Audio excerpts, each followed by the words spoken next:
Tired of sending WhatsApp messages 1v1?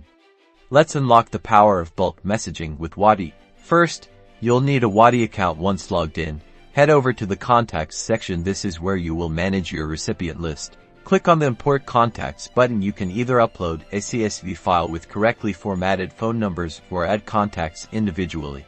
Make sure your CSV file includes a column for phone numbers and any other data you want to use for personalization, like name or location. Next, go to the Broadcasts section and click the Create Broadcast button to start crafting your bulk message campaign. Now, write your message. Use the personalization feature to add dynamic content like the recipient's name for a personal touch. This significantly boosts engagement. Choose your target audience by selecting specific contact groups you've created. This ensures your message reaches the right people.